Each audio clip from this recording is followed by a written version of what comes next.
Oi, pessoal, tudo bem? Fiquei um tempão longe, né, sem postar nada, nenhum vídeo de viagem, nem nada. E eu vim aqui explicar pra vocês o motivo, tá bom? Bora lá.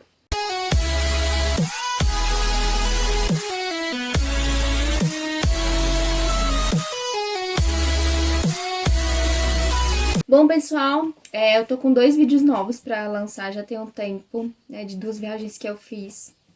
E eles estão muito legais. Mas antes eu queria explicar o porquê que eu fiquei tanto tempo longe. Eu arrumei um problema no esôfago, uma doença que eu tive que fazer um certo tratamento pra conseguir melhorar. E eu vou explicar um pouquinho pra vocês como que foi que eu fiz o tratamento, o que que era essa doença. Desde os 16 anos eu sempre tive muito problema com refluxo, então eu sempre tive problema de estômago. Quando eu tinha 16 anos, me passaram uma endoscopia para fazer. Só que quem me conhece sabe o quanto eu tenho muito medo de médico, hospital, agulha. Na época eu ainda era muito imatura, era adolescente, então, enfim, não fiz. Falei, não vou fazer esse negócio. E aí continuei com o meu refluxo ao longo da vida. Quando foi uns 2 anos atrás, mais ou menos, um ano e meio, eu comecei a ter muito refluxo e aí piorou muito, assim. E aí chegou num nível que eu não tava conseguindo comer nada sólido. Eu tava comendo apenas coisas pastosas e líquidas, assim, sopa mesmo, sabe? Sopa de verduras, suco de frutas, carne. Nossa, não tava conseguindo, então eu tava ficando só no ovo mesmo pra ver se eu conseguia ter um pouco de proteína. Enfim, eu tava com muita dificuldade pra comer. E sempre que eu engolia, eu sentia a comida descendo certinho aqui pelo esôfago e sentia, e incomodava muito, era muito incômodo, às vezes doía. E às vezes, quando era um pedaço muito grande, assim, meio que não queria descer, ele voltava, assim, era terrível, gente, nossa Deus. E aí eu comecei a ficar mais preocupada, até que um dia eu realmente não consegui comer nada, e eu fiquei muito preocupada, e aí eu marquei uma consulta particular com um clínico geral. E essa médica me passou uma endoscopia. Ela falou: você vai ter que fazer endoscopia se você quiser melhorar, porque a gente tem que descobrir o que está acontecendo com você. Além do desconforto no esôfago e no estômago, eu tinha. Parece que tinha alguma coisa em mim que estava sugando todas as minhas energias. Então eu não tinha mais energia para absolutamente nada. É como se tivesse algo tirando tudo de vital, assim, de que me deixava alerta. Eu sempre, quem me conhece sabe que eu sempre fui muito animada, eu adoro ir em festa e eu gosto muito de dançar, adoro fazer retiro, e muito animada, eu animo mesmo as pessoas nesses retiros e eu não tava conseguindo. Quando eu limpo a minha casa, por exemplo, eu ponho o som e eu danço com a vassoura, com o rodo, lavoeiro muito feliz. Então, eu tava sentindo falta disso, porque eu não tava conseguindo ser eu mesma. Sempre que eu ia numa festa, a gente tinha que voltar cedo porque eu realmente não aguentava ficar lá porque eu tava fraca. E eu sabia que era porque eu tava me alimentando pouco, me alimentando mal, mas eu sabia que provavelmente tinha alguma outra coisa também. Sempre que eu limpava a minha casa, assim, eu tinha que parar no meio, no meio da limpeza ali pra escorar na parede, dar uma respirada, porque eu realmente tava muito fraca. Então eu fui até o meu posto de saúde para pedir o encaminhamento e tal. Eu tinha o pedido da endoscopia de uma clínica particular e eu tentei fazer pelo SUS. Só que, gente, até hoje meu pedido tá lá e não me chamaram.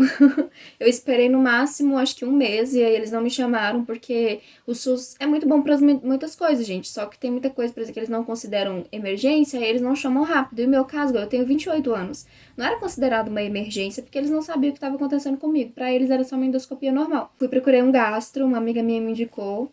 E aí eu fui nele e paguei pra fazer a endoscopia aqui na cidade onde eu moro. E ele não conseguiu. E aí, quando eu voltei, né, que a gente fica meio, toma aquela sedação, daí quando eu voltei da sedação, ele falou comigo: olha, você tá com um probleminha que a gente chama de estenose. E aí ele me explicou o que que era. É o estreitamento do esôfago, ele fica bem fininho, bem pequenininho mesmo, e aí você não consegue realmente engolir as coisas, a não ser que seja líquidos, pastosos, essas coisas assim. Então, por isso que eu tava com essa dificuldade. E aí ele falou assim que também tinha mandado um material, coletado um material para mandar para biópsia do esôfago para ver se tinha alguma outra coisa também. E aí eu perguntei para ele o que eu tinha que fazer. Eu falei assim: olha, você tem que marcar consulta, né, com o gastro para vocês verem qual que é o melhor tratamento. Falei, beleza, ok. Continuei o tratamento com ele, marquei uma consulta com ele mesmo e aí a gente começou o nosso tratamento. Levei o resultado da biópsia e na biópsia deu que eu estava, além da estenose, que é o estreitamento do esôfago, eu também estava com esofagite. Se eu não. Gente, desculpa, eu não sou médica, eu não conheço os termos. Eu tô lendo aqui nos meus exames, então tem muita coisa que eu posso estar falando errado, mas é o que eu entendi mais ou menos do que o médico me explicou.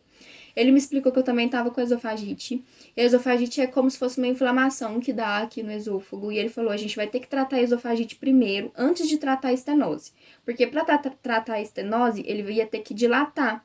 E para dilatar, se eu não tivesse tratado a esofagite, ia doer muito, ia ser muito incômodo. Ele falou assim, ó, vamos tratar a inflamação primeiro, e aí depois que a gente tratar, você volta aqui e a gente continua o tratamento. Então ele me passou 2 remédios, e aí eu fiquei tomando esses 2 remédios por um tempo.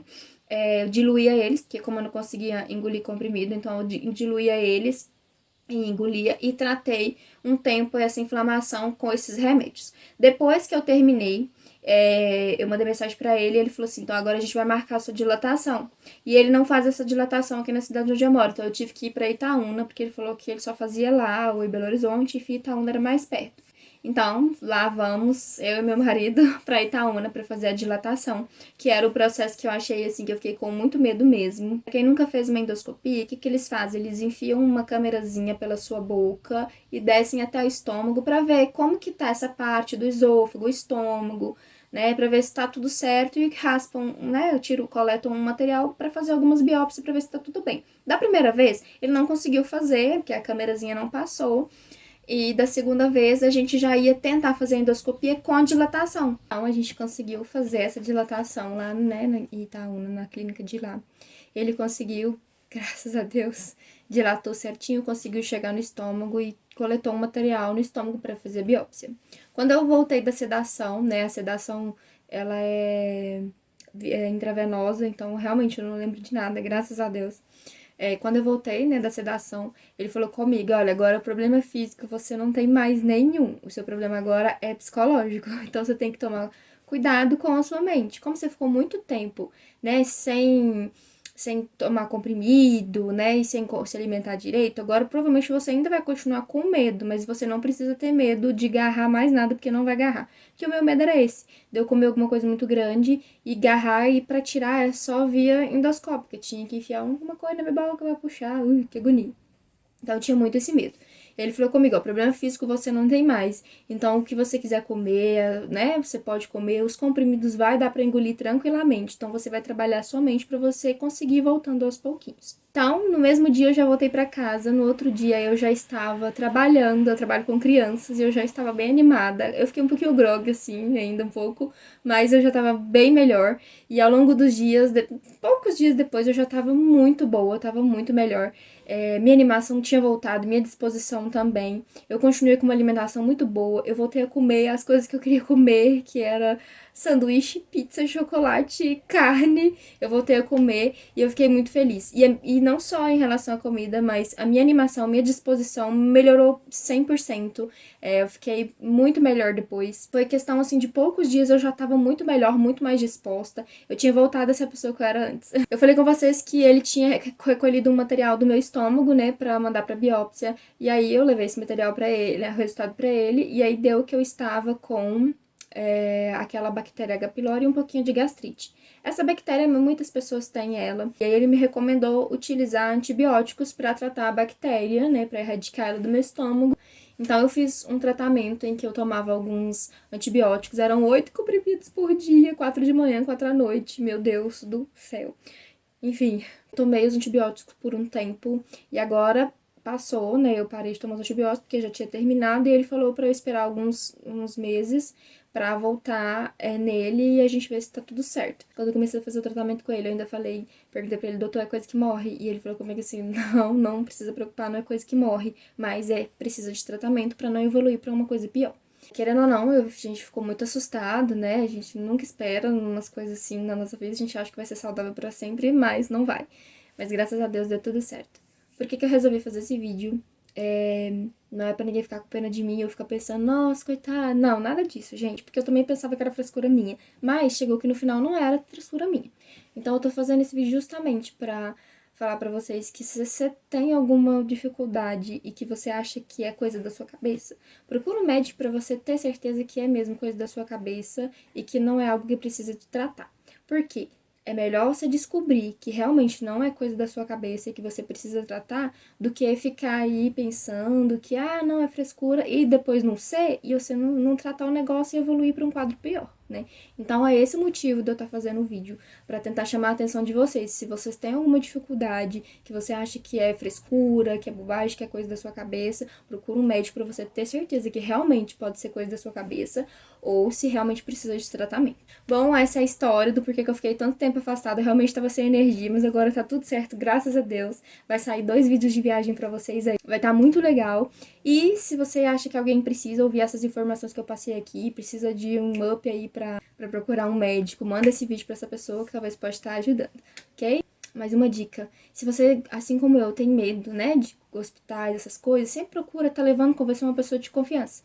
Igual eu sempre tive muito medo, então meu marido sempre me acompanhou. E ele sempre é muito gentil, muito tranquilo, entende que é um medo, que é uma fobia. Então, antigamente ele entrava comigo para todos os exames, exame de sangue também, ele entrava, segurava minha mão. Hoje eu tô tentando melhorar e evoluir esse quadro para uma coisa boa. Então hoje eu já consigo entrar na sala sozinha, ele fica só na portinha me esperando. E além de achar uma pessoa de confiança, acha também, né, sempre que você chegar para fazer o exame, fala com o médico, ou com a enfermeira, com o enfermeiro, ou médica que estiver lá, fala com eles, olha, eu tenho muito medo, realmente eu fico muito nervosa, será que fulano pode entrar comigo só para ficar do meu lado, para me dar um apoio, só para eu não ficar tão nervosa? Geralmente eles deixam, tá? É só saber conversar. Beijo, até a próxima.